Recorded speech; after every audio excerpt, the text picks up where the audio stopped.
السلام عليكم ورحمة الله وبركاته. حسابتي إذا قالي أدبن لي سلامية دمانتين أنت وحران يوتيوب كوا فيسبوك يلا سعودة كوا حسابته عادي قانا دمانتين صود هذا وهذا سلامية أنت حنوصل إلهي عافمات هسي والدين تاني والدين تودي يجوا إلهي عافمات يا رحمة يا جنة فردوسنا الله جيو waxaan maanta sida balantay noo ahayd qoraal aan hore u soo dhigay noo ahayd in aan ka hadlo sharciyada cusub oo dhaqan galay dalka qaas ahaan kuwan hadda 60 bilood oo ugu dambeeyay galay kuwa aniga aan u arko in ay faa'iido ama muhiim noo yihiin ama faa'iido maaragtay qasaare intaba inoogu jirto intaba inaan idin sheego waxa kale oo aan garowsaday macnaha inaan idin sheego kuwa kale oo adigu bisha soo socota xataa dhaqan gali doona inay jiraan iyagu laftooda kuwaasna waan idin sheegayaa laakiin horta waxaan idin kaga bilaabayaa insha Allah kuwa haddeertaan dhaqan galaya bishan waxaan rajeynayaa dhamaantiin inta daawanaysa inaad walaalayaal hore u sii shaacisaan ama hore u sii faafisaan muxuu ahaa ajaladan hadda aniga aan duubay qof walba kaalin buu ku leeyahay sidii uu u badbaadin lahaa ummadda uu la nool yahay iyo waliba dadkiisa Soomaalida ah haddaan aniga marka aan isku taxaluujiyay waqti badan iyo juhdi aan geliyay inaan wixiina soo raadiyo soo akhriyo waa kuwan aan idin soo diyaariyo idinkeena waxaad u baahan tihiin macnaha inaad hore u sii gudbisaan si dadka iyagu maaragtay aan u dhisno oo ay maaragtay waxaan ma ogeyn aysan mar walba ku dhicin because sharciga marka haddii lagu qabto oo sharciga uu ku qabto ma ogeyn ma ka saarayso kulli ciqaabti way kugu dhacaysaa soo sidaas darteed marka mas'uuliyadda aniga aan isa saaray cid saartay ma jirto mas'uuliyadda aniga aan isa saaray oo kale to ayaan ka sugayaa marka adiga ay daawanaya laftaada inaad insha Allah dhinacaada maaragtay aad ka saarto sharciga ugu horeeya waxa uu dhaqan galay 1 bisha July kuwa hadda aniga aan soo xulay baan ka hadlayaa waxa weeyana dad waxaa jira DNA laga qaaday DNA gaas oo ay ka qaadeen kuwa qolo la yiraahdo Reds Medicinal Verdict waxa weeye dadka baara tusaale ahaan qof ba meyd baa la helay meydkiiba qofkiisa lagu raadinaya marka dadkii la raadinayay DNA-gii laga qaaday oo qofkii macnaha dhintay lagu baarayay ama hala helo ama yaana la helin macluumaadkaas ay adiga aad leedahay waxa lagu daray marka waxaan la yiraahdo برشون وبيفت وحيالها على ضوء وكلاته منها حكت هذا عديق قاسك كوعة أو صرت كوعة مركز درت هذا وحي حق ساريسا إن هي أدم إنها إن بارتان كشخصية دين إذا بارتا إن أي حكتها سيتي مال قاسها أي كوحفظان taasna waxay faa'iido u leedahay macnaha qof aanan dambi waxba lagu helin oo xogtiisu banaanku iska taal inuu dad aanan shaqo ku lahayn ama aanan loo carbinin xogtaas oo kale haday taada haday ku helaan waxay ka baari karaan cudurro waxay ka baari karaan tusaalayaal kale waxay ku yani dhowr siyaabood oo qaldan oo waa loo isticmaali karaa sharciga labaadna waxa weeye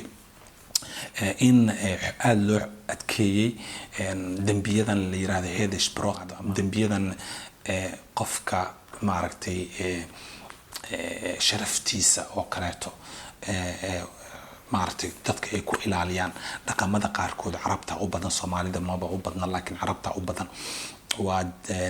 sharciyada macnaha gabdhaha ay dilaan waxay u dilaan macnaha weyna ceebaysay oo kale macnaha gabar wiil iska raacday oo kale waxyaalahaas ay macnaha cadaadiska ayaa aad loo adkeeyay waxa la maaragtay la xoojiyay macnaha in laga hortago dhibaatooyinka dambiyada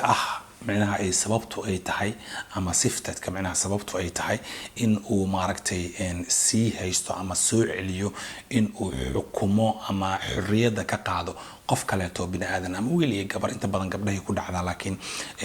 taasna waa la adkeeyay sidoo kale waxa la xoojiyay guurka caruurta in maaragtay guur la guuriyo oo nin loo dhiso la guuriyo oo guri la geeyo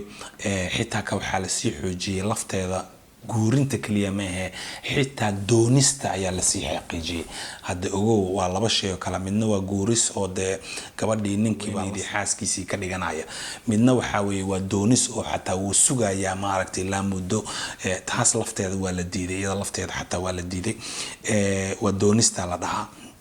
marka haddii waxyaalahaas laga shakiyo waxaa dhici karta micnaha in lagugu qaado waxyaalahan la yiraahdo xanibaad inaad dibadda aadid oo kaleeto lagaa celiyo micnaha ama airportka lagaa celiyo ama meel kaleba lagaa soo celiyo adigoo oo lagaaga shakinayo amaba ay qasdigaaguba tahayba ilmahaasiti inaad muxuu ahaa intaad dibadda u kaxaysid oo kaleeto waddanka ku celisid ama meel kale aad geysid oo aad nin ku soo darto ama nin aad u doonto taas waxaan malaynayaa wax dhibaato badan inaynu anagu aan ku qabin dad ahaan laakiin way dhacdaa mar iyo labo sanadkiiba in maaragtay hooyooyinku ay iska jeclaadaan wiilka gabdhahooda inay maaragtay ama waalidiintaba hooyo kaliya aan leeyahay waalidiintu ay iska jeclaadaan inay caruurtooda maaragtay ay maaragtay u guuriyaan sidoo kale dhalinyaro waxaa jirta iyaguna dambiye gala dhalinyaradu marka ay dambiga ku cusub yihiin iyo dhalinyaro sidoodaba micnaha marka la xukumayo xoogaa waxbaa laga googooyaa dhalinyarnimadooda micnaha baalka naxariista loo fiiriyaa marka sharcigan cusub oo dhalinyarada waxaan ka hadlaynaa waxa way kuwa 18 jirka ah ilaa 21 jirka ah intaas ay inta u dhaxaysa weeyada haddii marka ugu horeyso uu dambi galo qofkaas waa laga gooynayaa oo buugas naxariista loo fiirinaya laakiin dambigaas isla macnaha hadduu ku soo noqdo dib dambe ugu soo noqdo inta xilligaas uu ku jiro 18 ilaa 21 jirka intuu ku jiro hadduu mar labaad ku soo noqdo waxba lagama gooynayo de xukunka caadiga ah de sida dadka qaangaarka caadiga ah loo xukumi jiray unba isaguna loo xukumaya haddaan marka aan fiirino dhanka kaleeto waxaa dhacday marka oo kaleeto iyaduna oo dhibaatadeeda iyo faa'iidadeeda labadaba iska leh waxa weeye in loo ogolaaday xarunta maahe loo ogolaaday booliska iyo ceyrta ama social science-tigu in ay warbixin isdhaafsadaan marka iyagoo ka hortagaya lagu leeyahay arrimahan argagixisada ah iyo waxyaabahaas iyagoo ka hortagaya marka waxay isdhaafsanayaan warbixin bay isdhaafsanayaan taasoo yani sabab taasoo keeni karta macnaha in ceyrtoo kaleeto ay warbixintaada ay u gudbiyaan qolada maxaa la yiraahdaa booliska kaleeto haddii ay arkaan inaad ku jirtid arrimo argagixisanimo iyo waxaas oo kale ama booliska laftiisa xataa hadduu baaritaan oo marka qaarkood kugu hayo inuu isaga laftiisa la soo hadli karo ceyrta uu dhihi karo war qofkaanayti bal historigiisa wax naga siiya arrimo noocaasaan ka baaraynaa sharcigaasi kii hadda ka horeeyay oo kaamaradaha ah labadooduba waxa ay dhaqan galayaan bisha 1 Agoosto micnaha 1deeda 2020 sanadkan micnaha bay galayaan waxaa kaleeto isaguna sanadka bilowgiisii Janaayo dhaqan galay baa waxa uu yahay muxuu ahaa dhalinyarada qaarkood in lagu sameyn karo waxa la yiraahdo ungdomsovervakning macnaha in dusha lagala socon karo tusaale ahaan in la yiraahdo maalinta sabtida iyo axad oo kale guriga kama bixi kartid oo bahashi baa lugta looga xirayaa marka dhaqdhaqaaqiisa oo dhan waa la soconayaa ama guriga agtiisa ama kulay si unbay sameynayaan marka taas waxaa looga baaqsanayaa marka qofkii in inta la qaado xabsi la geeyo xabsi lagu hayo baa looga baaqsanayaa marka dhalinyaradaasi marka waa inay ahaadaan xukunkaas lagu xukumayo macnaha waa 18 sano iyo wixii ka yar kuwaas way waxa maaragtay la xadidayo marka saan idin sheego kaleeto weekendiyada kaleeto in la xadido oo la yiraahdo guriga kama bixi kartid isla markaas xataa maalmaha caadiga ah 5 maalmood oo shaqada isniinta ilaa jimcaha kaleeto xataa in la yiraahdo xilligaas guriga soo gal haddii uu shaqo leeyahay ama muxuu ahaa adigu waa xabsi guri la geliyo qofkii haddii uu dhaga adaygo oo xabsi gurigaas laftiisa uu ka dhaga adaygo iyada lafteeda waxay keenaysaa in cunugaasiti ceyrtu ay la wareegto micnaha LVU lagu qaado oo la geeyo meelaha institutionka xabsiyada caruurta ama xabsiyada dadka da'da yar xabsiyadooda in la geeyo taas bay sababi kartaa marka dhalinyaradu hadday dambi sameeyaan dambigaasita waan xabsi micnaha istaahilin in la guriga lagu xiro haddii guriga ay xiritaanka guriga hadday ka dhaga adeegaan ama ay maaragtay heshiiskii ay jebiyaan in iyaga hadhow la qaadayo oo xabsiga la geynayo waxaa kaleeto oo iyaduna jirta in yani la sahlay in telefoonkaaga oo kaleeto off listening lagu sameeyo micnaha ama la dhageysto ama xataa marmarka qaarkood intay guriga iska soo galaan oo meel wax kugu dhajiyaan oo halkaas ay kala socdaan marka taas oo kaleeto waa la qafiifiyay qofka la baarayo marka ugu horeyso koowaad unba u baahan yahay xeer ilaaliyaha in uu maxkamad warqad ka soo qaato si lagu dhageysto telefoonkaaga iyo waxa aad diraysa iyo lala socdo laakiin markaas marka ku xigto uma baahna xeer ilaaliyuhu in uu maxkamad warqad ka soo qaato isaga amarka bixinaya marka wuxuu leeyahay qofkaas hal la dhageysto oo telefoonkaaga micnaha waa la duubaya marka wax walba aad ku hadlayso dadka ku soo waco dadka aad adiga wacdo waxyaabaha aad isu dirto message ha noqoto internet ha noqoto wax walba ha noqoto kulli waa lagula socdaa soo sharcigaasaytana wuxuu bilaabmayaa 1 Agoosto sanadkan hadda aan ku jirno micnaha bisha soo socota 1 haddii ay barnaamij ka noqdo taas waa dhageysiga midda kaleeto xataa hemlig data of listening baa jira isaguna gurigaaga oo kale kombiyuutaradaada iyo waxaaga iyo maaragtay trafficada dee sii socoto soo socoto dee wifi-ga iyo internetka iyo waxaasiti boolisku marka asagoo ka hortagaya in dadku ay dambiyo sameeyaan asagoo ka hortagayo ayaa waxa ay sameyn karaan in ay computerkaaga macnaha ay sidii dadka wax jabsado oo kale computerkaaga inay gudihiisa soo galaan waxa aad sameynayso laga yaabo xataa virus inay ku dhaxgeliyaan viruskaas oo wax u soo diro automatically iyagoo xataa aan u baahanin mar walba inay kula soo socdaan sidoo kaleeto waxaa 1 bishii Janaayo sanadka cusub 1diisii bilowday sharci kaleeto oo ah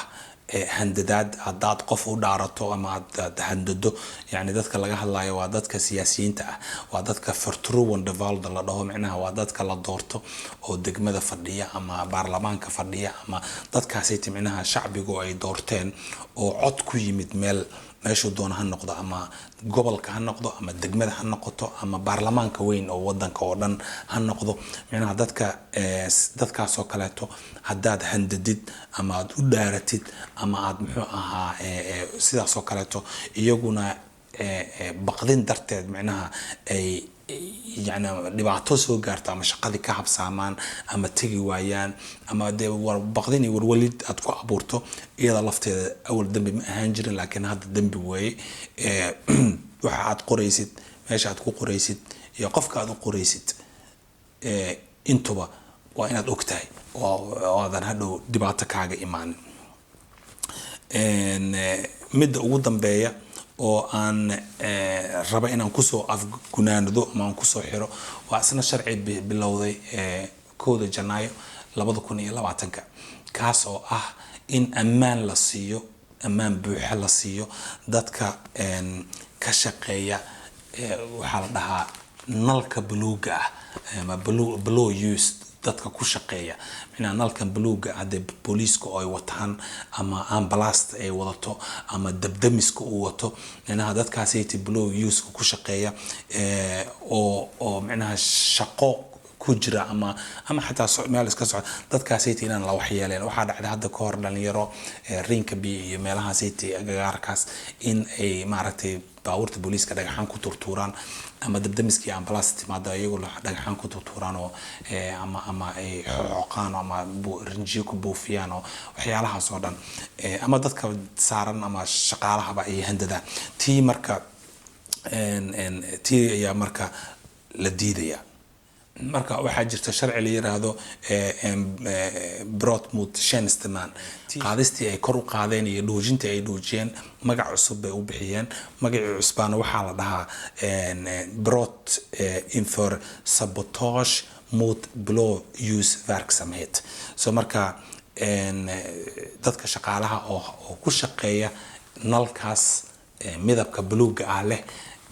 oo aan hore idu soo sheegay, booliska, dabdamiska iyo ambulasta saddexduba maaragtay iyo shaqaalahooduba inay yihiin dad lama taabtaan ah.